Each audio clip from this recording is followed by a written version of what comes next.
wal afiyat. Yang keempat, nikmat kitab suci Al-Quran, karena tidak semuanya kita membaca, menikmati mengistimewakan Al-Quran. Dan yang kelima, nikmat Nabi Muhammad sallallahu alaihi wasallam. Ada nikmat yang paling harus wajib kita syukuri, yaitu nikmat ditutupi kesalahan. Kita selaku manusia tidak jauh, tidak luput dari yang namanya salah. Dan kita harus syukuri Allah menutupi. Bayangkan jika kesalahan kita satu diibaratkan dengan jerawat yang ada di wajah. Bayangkan jerawat kita akan penuh dengan, muka kita bakal penuh dengan jerawat. Masih jerawat. Kalau penuh dengan muka. Dan jika kita menghitung nikmat Allah, nikmat-nikmat yang dikaruniai Allah kepada kita, maka kita tidak akan dapat menghitungnya. Sebagaimana Allah berfirman, Bismillahirrahmanirrahim. Wa in ta'uddu ni'matallahi la tuhsuha. Wa in ta'uddu, jika kalian akan menghitung nikmat Allah, la tuhsuha, maka kalian tidak akan sanggup untuk menghitungnya. Dan jika kita membahas syukur itu terbagi empat. Yang pertama, syukur qadim ala qadim. Apa syukur qadim ala qadim? Syukurnya Allah kepada dirinya sendiri. Mana dalilnya Allah memuji dirinya sendiri, yaitu dengan berfirman, Allahul ladzi khalaqas samawati wal arda wa ma bainahuma. Allah menciptakan langit dan bumi, 7 lapis langit dan 7 lapis bumi beserta isinya, yaitu Allah yang buat. Allah memuji dirinya sendiri. Yang kedua adalah puji qadim ala hadis. Qadim ala hadis gimana maksudnya? Memujinya Allah kepada makhluknya. Contohnya dalam hadis qudsi, laulaka ma khalaqtul aflaq.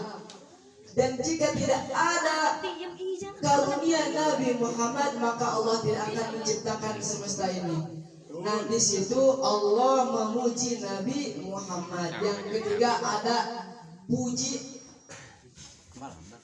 hadis alal qadim, adalah puji kita sebagai makhluk memuji Allah Subhanahu wa taala. Bagaimana cara memuji Allah Subhanahu wa taala? Minimal dengan mengucap alhamdulillah. Jika kita syukur, maka Allah akan menambahkan nikmat-nikmat yang telah diberikan kepada kita. La in syakartum lazidannakum wa la in kafartum inna 'adzabi lasyadid. La in syakartum, dan jika kalian bersyukuri nikmatku kata Allah, maka Allah akan menambah lazidannakum. Wala in kafartum, dan jika kalian kufur atas nikmatku kata Allah, inna adzabi lasyadid, maka azabku sangat pedih. Entah itu azab di dunia maupun azab di akhirat. Makanya jika kita tidak pandai bersyukur, jangan harap rezeki kita lancar. Itu adalah ciri-ciri atau ciri kecil azab yang pedih. Yang keempat adalah puji hadis ala hadis, memujinya manusia atau makhluk kepada makhluknya. Contohnya Mang Dani memuji si Rifki dengan Rifki ganteng. Si Rifki alhamdulillah. Topas tengah kan? Topas tengah. Salawat serta salam semoga tercurah limpahkan kepada junjungan termulia kita. Beliau telah membawa dari zaman jahiliyah ke zaman batinnya, dari zaman onta ke zaman Toyota, dari zaman kuda ke zaman Avanza. Beliau telah mengobrak-abrikan benteng kemaksiatan, benteng kezaliman, benteng keburukan. Siapakah beliau? Hadirin wal hadirat, beliau adalah Habibana wa Nabiyana wa Maulana Muhammad sallallahu alaihi wasallam. Salawat yang kedua tak lupa kepada keluarganya, sahabatnya, dan kita selaku umatnya yang menantikan syafaat nanti di yaumul kiamah. Amin. Berdirinya saya di sini bukan untuk berceramah ataupun untuk berpidato.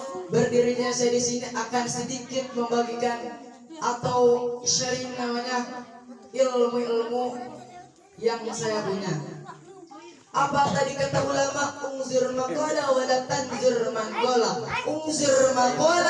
Ungzur maqala artinya lihatlah atau dengarkanlah apa yang dikatakan atau yang diucapkan. Wala tanzur maqala, dan jangan lihatlah atau jangan dengarkanlah siapa yang mengatakan. Walaupun saya di sini masih kecil dari abang-abang semua, walaupun saya di sini masih muda dari teteh-teteh semua, ketika ucapan baik saya akan dengar, ketika ucapan buruk saya mohon maaf. Oh, hadirin wal hadirat rahimakumullah. Berdirinya di sini akan sedikit membagikan ilmu yang berjudul kenapa itu laut asin. Ada yang tahu kenapa laut asin? Diuyakan. Ada yang tahu kenapa laut asin? Disanua.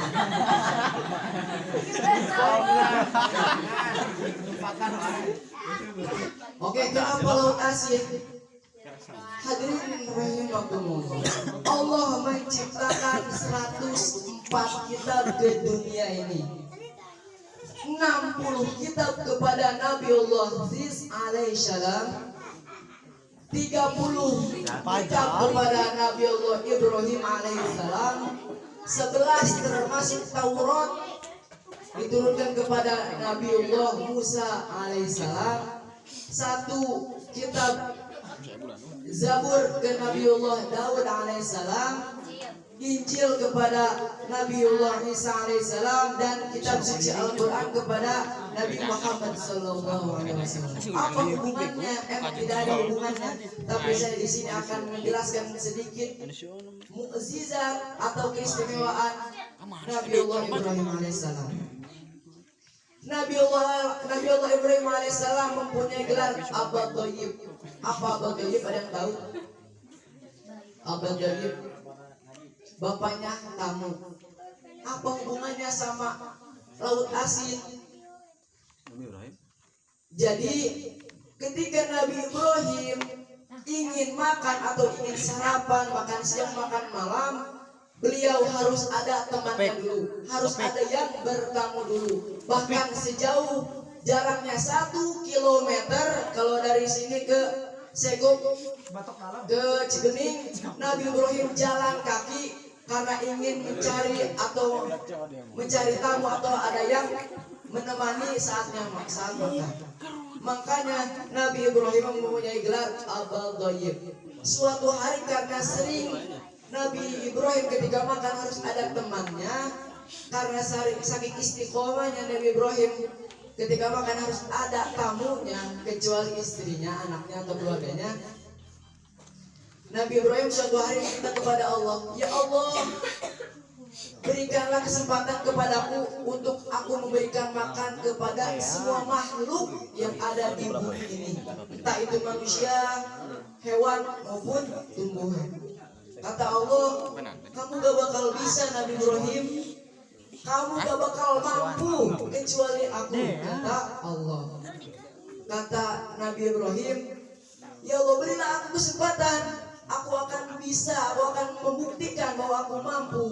Kata Allah, saking, kalau bahasa Sundanya, saking kekehnya Nabi Ibrahim, saking kekehnya Nabi Ibrahim, dikasih kesempatan sama Allah. Kata Allah, silahkan, kalau kamu mampu kasih makan seluruh makhluk di dunia ini dengan makanan, silahkan jika mampu. Suatu hari Nabi Ibrahim bersama keluarganya, bersama umatnya membuat makanan, bermacam-macam makanan. Ada yang membuat papais, cucur, opor ayam. Suatu hari ketika makanannya sudah kumpul semuanya, kata Allah, sok sameme sebelum Makan. kata Allah sebelum disebarkan kepada makhluk dunia ini, silahkan lempar dulu ke laut.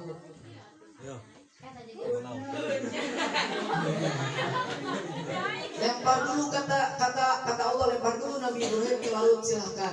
Ketika itu makanan yang dikumpulkan beribu-ribu umatnya,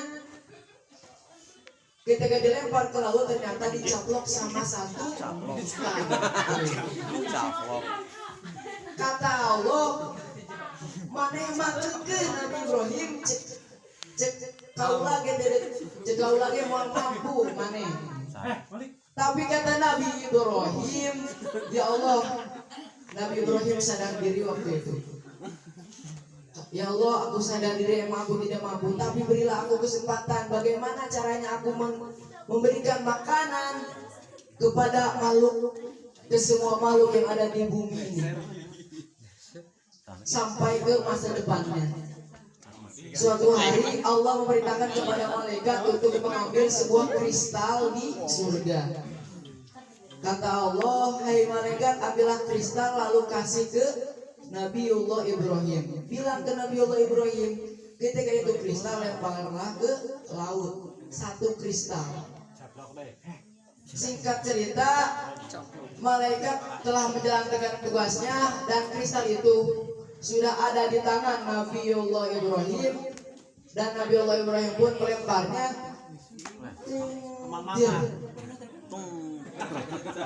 Kristalnya berbicara kayak kalau tepung itu melebur. Nah di situ makanya kenapa laut asin, karena kristalnya Nabiullah Ibrahim. Bahkan sampai sekarang mau non Islam maupun Islam maupun yang membangkang ataupun yang bertakwa kepada Allah, semuanya kebagian dari makanan Nabiullah Ibrahim. Bayangkan kalau kita tidak ada asin, makan gimana? Bayangkan kalau laut tidak asin, kita tidak akan punya garam. Tuh sedikit ilmu, tapi insya Allah bermanfaat. Kenapa laut asin? Asal usulnya dari Intan. dari kisah Nabi Ibrahim. Makanya Nabiullah Ibrahim mempunyai gelar Aba Doyib, bapaknya para tamu. Kata Nabi bersabda, "Man kana yu'minu billahi wal yaumil akhir falyaqul khairan aw liyasmut." Barang siapa yang beriman kepada Allah dan hari akhir, falyaqul khairan aw liyasmut, maka berkatalah yang baik-baik, aw liyasmut, atau diam. Wa man kana yu'minu billahi wal yaumil akhir falyukrim jarah. Barang siapa yang beriman kepada Allah dan hari akhir, falyukrim jarah, maka muliakanlah tetangganya. Makanya kita sama tetangga tidak akur. Padahal itu ketika kita akrab ataupun dekat dengan tetangga, berarti itu kita sudah menjalankan sunnah Nabi. Dan yang ketiga, wa man kana yu'minu billahi wal yaumil akhir falyukrim dhaifah.